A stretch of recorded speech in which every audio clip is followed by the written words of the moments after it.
as high performers, everybody listening to this podcast, I know you're into self-development, you're looking for strategies for your teams, for your businesses. Stress does weird things on our bodies, and burnout is one of those byproducts of a lot of stress and not enough balance. Some really hardcore hours, like 7 p.m., phones down, computers closed, we're not working, you need your rest. It's important. People will do as you do, not as you say. Hey everyone, welcome to the episode today. Have you ever felt like your business or your team or your organization is running a marathon at a sprinter's pace? Like they're just trucking. And what occurs when that happens? They may make it to the finish line, but at the finish line, it's a collapse. And that collapse in the business world is coined burnout. And as leaders, sometimes we ask ourselves, it can strike really quickly in organizations. I've seen people, high performers, really good employees that all of a sudden start just drop. And I'm not talking about physically dropping, but engagement begins to drop. Frustration begins to increase and they begin to pull away. We even see like very small things. And we're going to talk about the subtle versus the obvious signs of burnout. But if you are a business owner, if you're a leader out there and you have a team that's running 100 miles an hour, or you're an employee that's running 100 miles an hour, this episode is going to speak to you. We can only sustain that pace for so long. And as high performers, everybody listening to this podcast, I know you're into self-development, you're looking for strategies for your teams, for your businesses. We all want our businesses to grow. We all want our teams to develop. And when we begin to push them to achieve goals, to raise the bar, to hit that next metric, it can create an environment that only can be sustained for so long. So we're going to talk about two things in this podcast, in this particular episode. One, recognizing those signs. And we know the obvious ones, but we're going to discuss the subtle ones. And then the second part is we're going to talk about some strategies to continue to push your team to perform at their very best, but also have clear boundaries around balance. So let's get into the episode. The first one, and as I was thinking this morning, as I always do in these podcasts, and I'm journaling here, get out your books because, again, this is practical strategies. These strategies you can apply the minute you finish listening to this episode. They're from my 20 plus years experience working with teams, working with leaders, and spotting burnout can even be one of those things that great leaders, it passes them by. And then when it hits, and we have somebody in the organization and we begin to blame ourselves. We begin to ask ourselves, why didn't I see the signs earlier? Why didn't I see the signs, period? And that's really what this piece is. As leaders sometimes, and this is going to be hard for some of us out there, we have to go slow to go far. And what that means is, I got a perfect story here. We program schedules throughout the year in sprints. And that's going to be one of the applications. And when we do those sprints, I like a good 6 to 7 week, sprint. We work in 90-day chunks. So that 90 days is going to give us roughly 3 months. So about 12 weeks. Okay, so 12 weeks. So if you work in a 6 to 8 week sprint, you're going to have some time in there between sprints to really just balance. I'm not talking about slow down, because as business owners, as leaders, we can never slow down and take our foot off the pedal that much. But we also, it's like going through a school zone. You're still continuing, right? Or the neighborhood. You're still moving.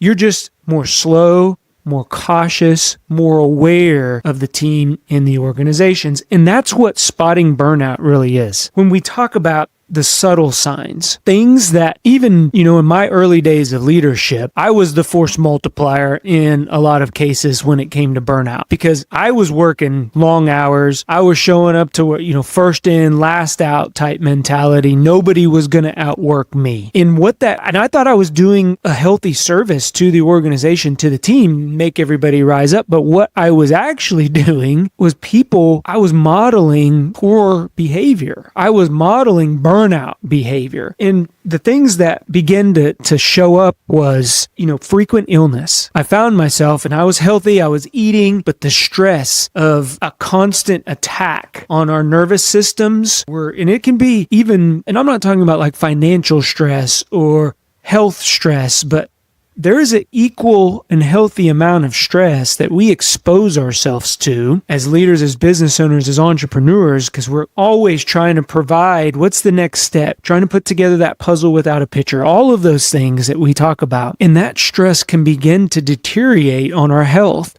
And so we see things like illness pop up. We start seeing people, and I've observed this in organizations, where they'll take sick leave more often. And maybe it's not even the physical part of being sick. It's the mental part, the fatigue. Again, stress does weird things on our bodies. And burnout is one of those byproducts of a lot of stress and not enough balance in our lives. Life is about balance. And sometimes you'll hear people say, what is the magic ratio, John? Do I work 10-hour days and then rest 4, or I work 3 on and 4 off? There is no simple answer to this equation. Every organization, every person, even industries are different. A lot of times it's dictated by when our customers need us as business owners. And then it goes into certain things like, well, where, are people located? Are we is it a global organization? Are we across multiple time zones? There's a lot of things that go into just a natural circadian rhythm that if we ramp up too much, that's where we also begin to see signs of burnout. So what are some applications? What are those things that you can look out for, that you can do as a high performer or as a business owner or a leader for your team? The first one, and this one I probably started about 12 months ago, and we do just 2-minute energy updates. And I do this during our check-ins, our weekly check-ins, but if I notice somebody that is disengaged more than usual, I'll just ping them online, ask them, how's the energy today? How you feeling? And then I wait and I sit back. That's our opportunity to get feedback. So ask the question and then sit back. And the first couple times may feel a little awkward. It will get to be more normal for you and also for the person that you're asking. And now they even ask me, like the tables have turned a little bit, and I'll walk in, I'll be talking to somebody and they'll say, hey, John, energy status, how's your energy going? And that's my cue to be like, yeah, something is off. So this one, spotting burnout, that's the first thing that you have to do. We're going to talk about how to build resilience and, how to cultivate support, but it starts with spotting burnout in those little subtle ways. So the first thing, energy updates, and then burnout checklists. And this was something that came out of just the culture. We're a safety culture. I work with organizations that are in safety a lot, and they're checklist cultures. So what did we do? We came up with a burnout checklist.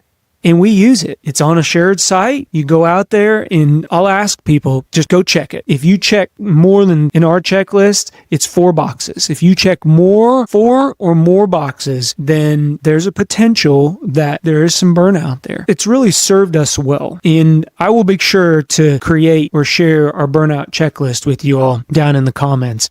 Or I'll even put it on the website in our resource section, thejohnespinosa.com. So you can go check that out because it's handy for your organization. So that's really the first strategy in the episode that we're going to talk about. And it starts there, spotting burnout.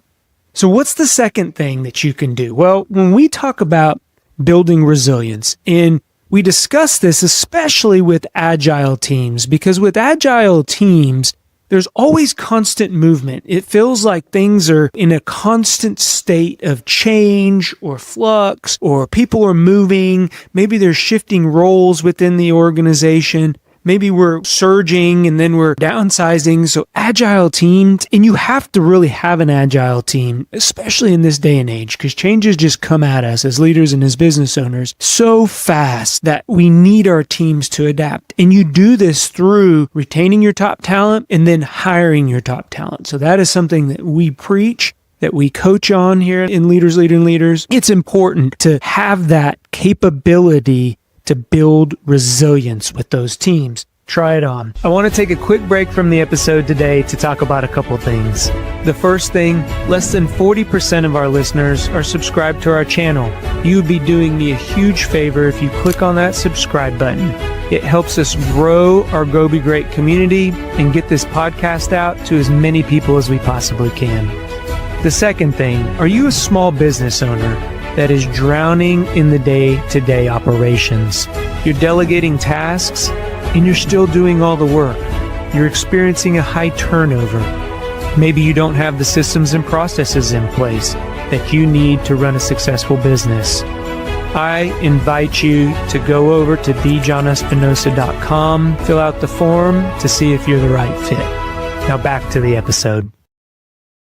So a couple things here that I have written down, and I was thinking back to an organization that I helped in. They were trying to launch, it was an IT tool, and this IT tool had to get out before the workforce reorg, and there was a 90-day sprint. It was a long sprint. That's a 12-week, that's a long time to push. And they were going at such a rapid pace that what I helped them do was create some boundaries around work time, some boundaries around how often individuals were engaged in the project, because not everybody needed to be engaged all throughout the project. And what that did was it prevented exhaustion.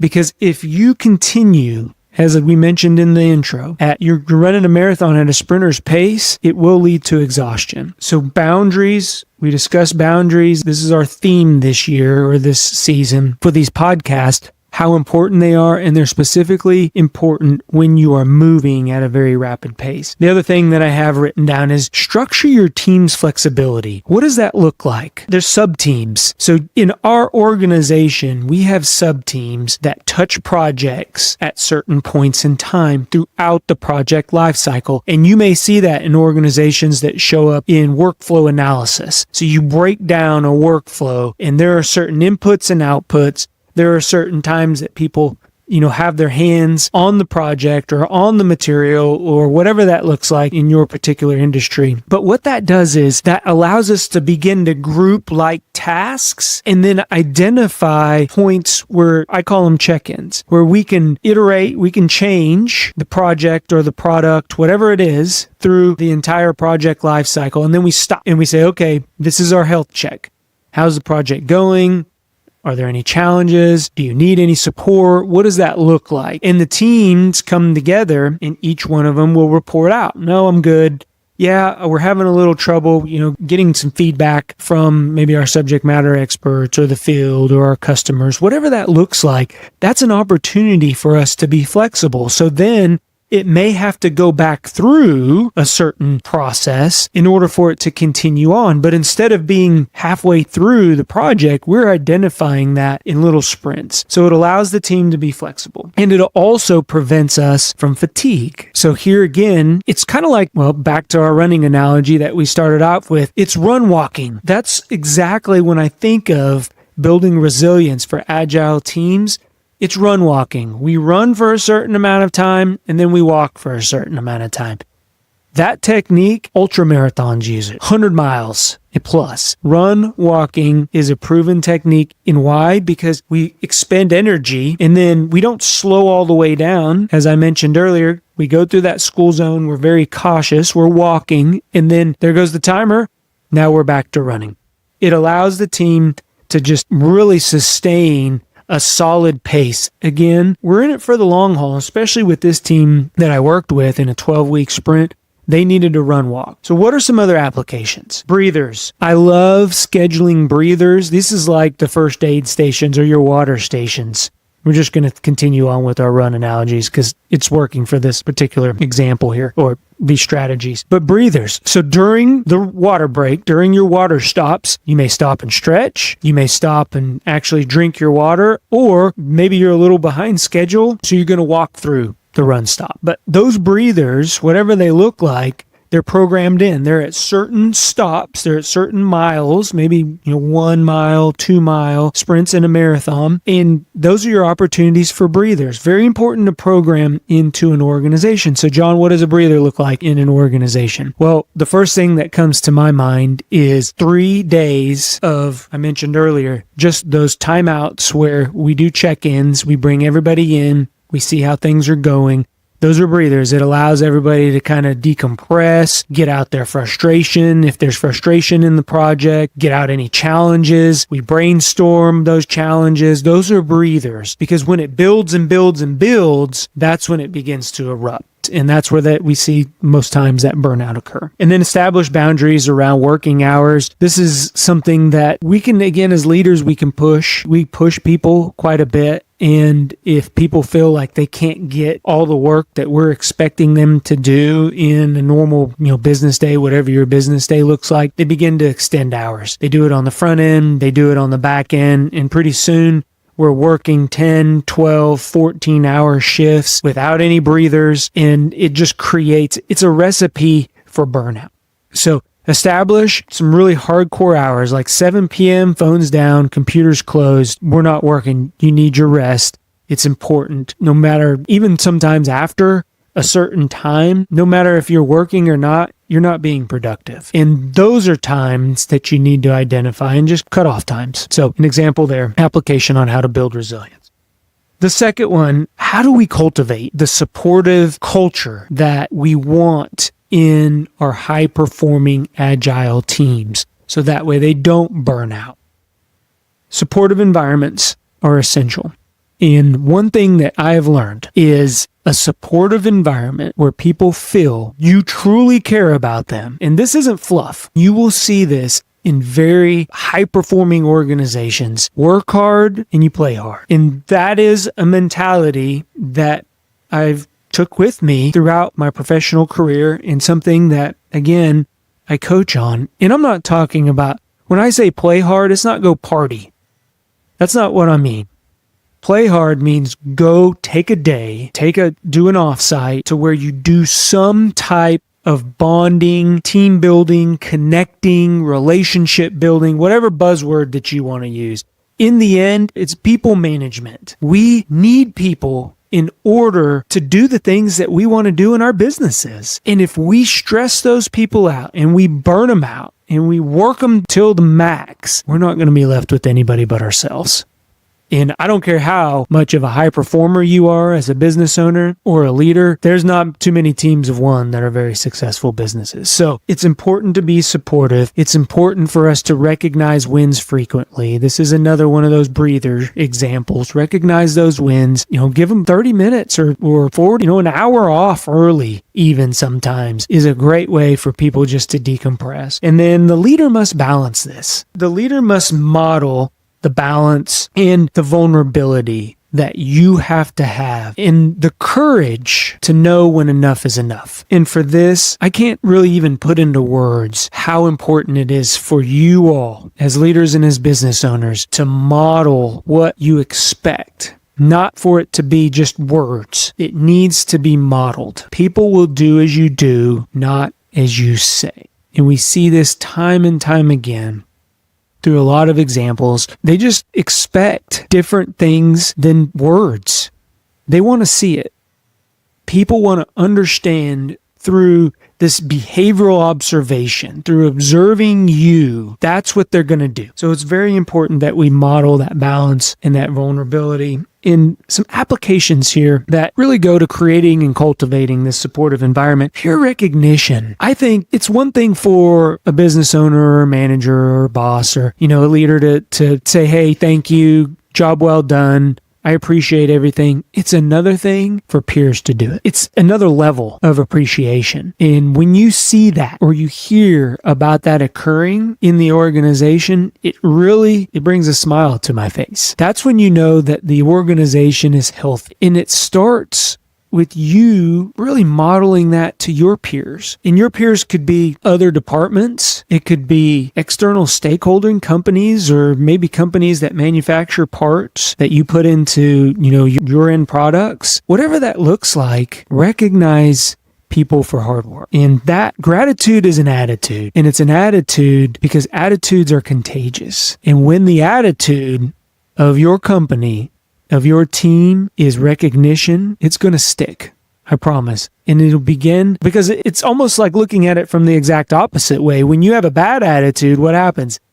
That can spread as well. So show appreciation, have that gratitude there. Monthly shout outs, another great way. And we talked about, retreats, those quarterly or even offsites, even if it's just to lunch together, sitting around the table, talking, and create boundaries there, like no work. We're not talking about work. Create some questions. Where's your favorite vacation spot? Where's your next vacation spot? What are things that you like to do? Right? What's the name of your oldest kid? Get to really know each other in those retreats and in those offsites. Take a break from work. I like to do it after a heavy month, after a big project that we just completed, treat the team. It goes, they look forward to it. They really do. And when you're looking forward to the recognition, when you're looking forward to that camaraderie, the work seems not as daunting and not as hard when you're in the thick of it. So I'm going to challenge you.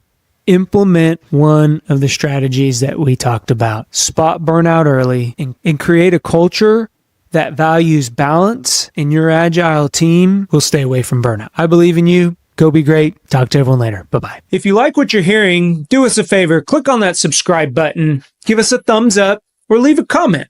That lets us know that what we are putting out benefits you. If you want additional information or resources or learn how to work with me, head on over to thejohnespinosa.com, because when we become better versions of ourselves, it helps us get others to where they're going. Go be great. Talk to everyone later.